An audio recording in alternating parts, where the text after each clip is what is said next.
सर्वप्रथम महामानवांना अभिवादन करतो। त्यासोबतच इथं जमलेले प्रमुख अतिथी, प्रमुख पाहुणे, समोर जमलेले सर्व उपस्थित स्टाफ, विद्यार्थी हे इथे एवढ्या संख्येने उपस्थित राहिलेले आहेत।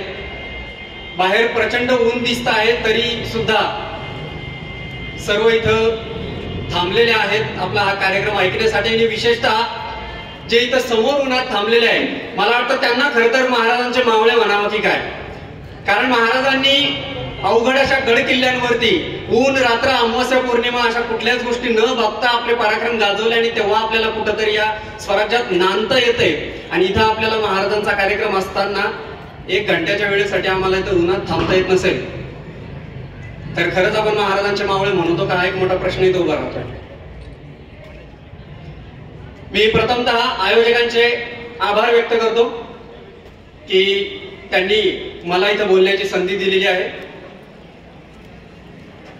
आणि मी म्हणजे कुठला बाहेरचा वक्ता नसून आपल्या MIT कॉलेजनेच घडवलेला एक वक्ता आहे असं म्हणायला हरकत नाही, कारण ज्ञान उत्सव सारखे आपले जे मी इथं शिकत असताना कार्यक्रम होत असायचे त्यावेळीच माझ्यासारखे काही वक्ते इथून तयार झालेले आहेत आणि बाहेर पडलेले आहेत। म्हणून मला अभिमान वाटतो की मी MIT कॉलेजचाच विद्यार्थी आहे।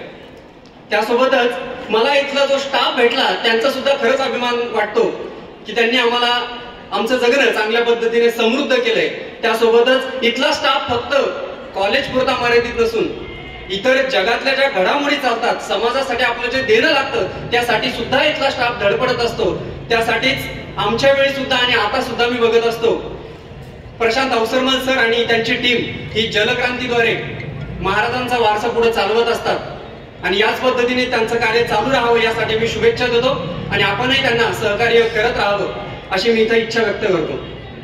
आतापर्यंत त्यांचं जवळपास 438 पेक्षा जास्त गावांमध्ये काम झालेलं आहे, ही एक अभिमानाची गोष्ट म्हणता येईल। महाराजांच्या कुठल्याही गड किल्ल्यावर गेल्यानंतर तुम्हाला पाण्याचे टाके दिसतात, म्हणजे महाराजांनी जो जलसंवर्धनाचा वारसा आपल्याला सांगितलेला आहे तोच हे आपल्या टीम कडून चालवला जातो, त्यामुळे ही खरंच अभिमानाची बाब आहे। आता चांगल्या प्रकारे महाराजांचं इथे एक बॅनर झळकवले गेले, त्यामुळे एक आनंदाचं उत्साही वातावरण तयार झालेलं आहे। सध्याचं बऱ्याच जणांचं लक्ष अजूनही त्या झळकत्या बॅनरकडे आहे, म्हणून तुमचं जरा इथं लक्ष यावं। आपण मनाने घाई गडबडीत शिवजयंतीमुळे घरून काही जण गडबडीत आलेले आहेत, काहींचं शरीर जरी इथे असलं तरी मनाने आपण बऱ्याच ठिकाणी अजून भटकतो आहोत। त्यामुळे सर्वांना इथं जागेवर आणण्यासाठी मला एकदा वाटतं आपण महाराजांच्या नावाने घोषणा देऊयात, बघूयात तुमचा उत्स्फूर्त प्रतिसाद, त्यावरून कळेल मला तुम्ही महाराजांचे कट्टर मावळे आहात की नाही। बोला छत्रपती शिवाजी महाराज की। इथं जवळच्यांचा आवाज जरा जास्त आला, मागचे त्यांच्याच धुंदीत दिसतात। छत्रपती शिवाजी महाराज की। ये बात मित्रांनो, विन्स्टन चर्चिल सांगून गेलेला आहे। विन्स्टन चर्चिल म्हणतो the further you can look ahead, म्हणजे इतिहासात जेव्हा तुम्ही डोकावता त्यावेळी तुम्हाला भविष्याकडे चांगल्या पद्धतीने वाटचाल करता येते। त्यामुळे इतिहासाचा जागर करणं आणि असे कार्यक्रम आयोजित करणं खरं तर गरजेचं असतं, नाहीतर आजच्या आमच्या तरुण पिढीला प्रश्न पडावा इतिहासाची काय गरज, अरे महाराज तलवार लाट्या काट्या घेऊन लढले ना, आता कुठं आम्हाला तलवार घेऊन फिरायचंय, कशाला लागतोय तो इतिहास। महाराजांच्याच काळातलं एक उदाहरण सांगतो, महाराजांनी स्वतः इतिहासाचा अभ्यास केलेला होता म्हणून महाराज स्वराज्य घडवू शकले। त्याचं एक उदाहरण तुम्हाला मला इथं सांगावं असं वाटतंय। पृथ्वीराज चव्हाण आपल्याला माहिती आहे, पृथ्वीराज चव्हाण आणि मोहम्मद घोरी यांचं युद्ध झालं होतं। त्यावेळी पृथ्वीराज चव्हाण जिंकले, परंतु आपल्या धर्माने आपल्याला सांगितलेलं आहे की जो क्षमा याचना करतो त्याला माफ करा, त्याला सोडून द्या, आमच्या धर्माचं आचरण करायचं म्हणून घोरी गुडगुडायला लागला, विनंती माफी द्या म्हणायला लागला। त्यावेळी पृथ्वीराज चव्हाण यांनी त्याला मोठ्या आदर भावाने सोडून दिलं, परंतु तोच घोरी मोहम्मद घोरी पुन्हा आला, पूर्ण तयारीनिशी आला आणि त्यानं पृथ्वीराज चव्हाणांना हरवलं, फक्त हरवलं नव्हतं, त्यांना ठार केलं होतं, खूप हाल अपेष्टा करून त्यांना ठार केलं होतं।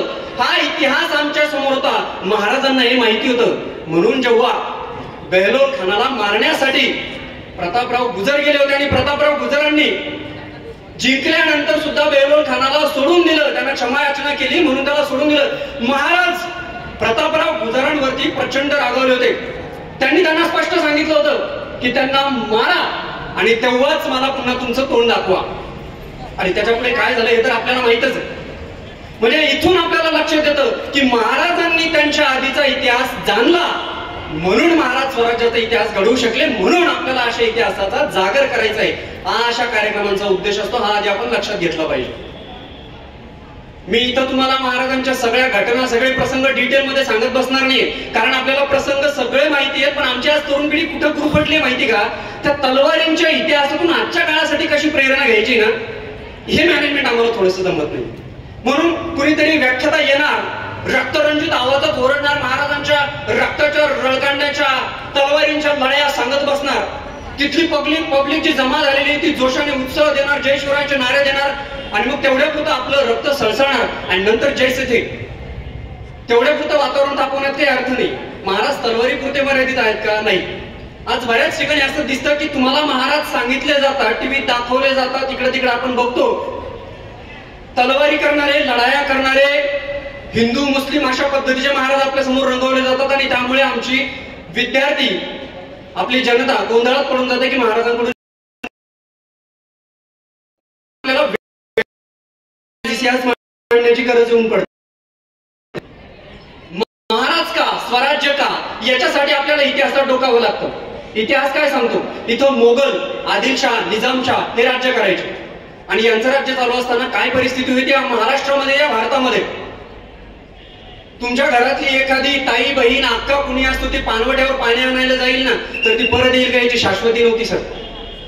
तिला आदिलशहाचा, मुघलशहाचा अधिकारी येऊन उचलून घेऊन जाऊ शकत होता, कारण ती शाश्वती नव्हती. इथं तुमच्या आमच्या सारख्या जित्या जागत्या माणसांना अक्षरशः गुलाम केलं जायचं, चाबगाचे फटके देऊन जनावरांसारखं त्यांना मारलं जायचं, त्यांना बाहेरच्या देशात विक्रीसाठी पाठवलं जायचं. ही गुलामाची पद्धत इथं रूढ होती. तुम्हाला कितीही कमवता येत असो, तुम्ही किती व्यवस्थित धंद्यावाले असता, तुम्हाला शेती करता येत असो, पण तुम्ही एका लेवलपेक्षा जास्त कमवू शकत नव्हता.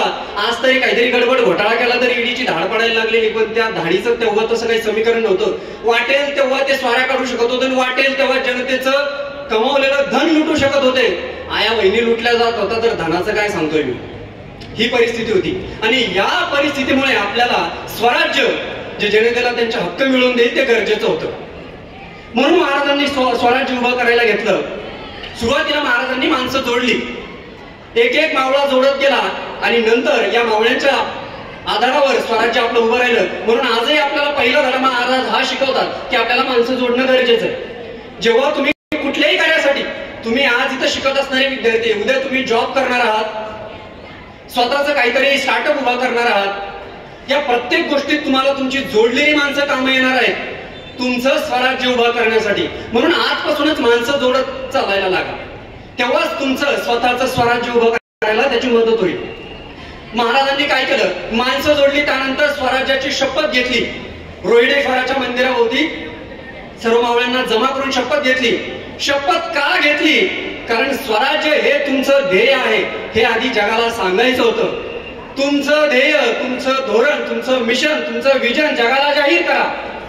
जगाला तुम्ही जेव्हा हे जाहीर करतात तेव्हा लोक जोडले जातात, लोक स्वतःहून तुमच्याकडे येतील, तुम्हाला मदत करतील, आणि महाराजांनी तेच केलं. मग नंतर स्वराज्याचं धोरण चालू झालं. स्वराज्याचं मोठं स्वप्न महाराजांनी पाहिलं. त्याच प्रकारे आपल्याला सुद्धा आज मोठे स्वप्न बघायची गरज आहे. Small aim is crime, Abdul कलामांनी आपल्याला सांगून ठेवलेलं आहे. इथं मला एक छोटासा प्रसंग सांगावा असं वाटतो. एक फुगेवाला होता, तो फुगे विकायचा. एका जत्रेत थांबलेला होता, हेलियमच्या हवा भरलेले फुगे विकायचा. फुगा उडाला की जत्रेतली गर्दी, लहान मुलांची त्यांच्या वडिलांना रडत ओरडत जवळ आणायची, फुगे विकले जायचे. परत गर्दी कमी झाली की पुन्हा तो एकदा एक फुगा वर सोडून द्यायचा. असं त्याचं चालू होतं. त्याने वेगवेगळ्या रंगांचे फुगे उडवले आणि हे सगळं चालू असताना तिथलं एक लहान मुलगा बाजूने हे सगळं बघत होता. तो सहज त्या काकांजवळ गेला आणि म्हणाला, काका मी बऱ्याच वेळ तुम्हाला बघतोय, सगळ्या रंगाचे फुगे उडतायत, पण काळ्या रंगाचा फुगा काही तुम्ही अजून सोडलेला नाहीये, तो काय उडत नाही का? त्या काकाने काय उत्तर दिलं, त्यांनी सांगितलं, बेटा हा रंगाचा विषय नाहीये, याच्यामध्ये मी जे भरतो ना त्या भरलेल्या गोष्टीमुळे फुगा हवेत उडतोय. इथं रंग मॅटर करत नाही. तुमच्या आमच्या बाबतीत सांगायचं झालं तर तेच आहे. इथं तुमचा रंग काळा की गोरा, तुम्ही ह्या गावाचे की त्या गावाचे, तुमचा हा धर्म आहे की तो धर्म आहे, हे मॅटर करत नाही.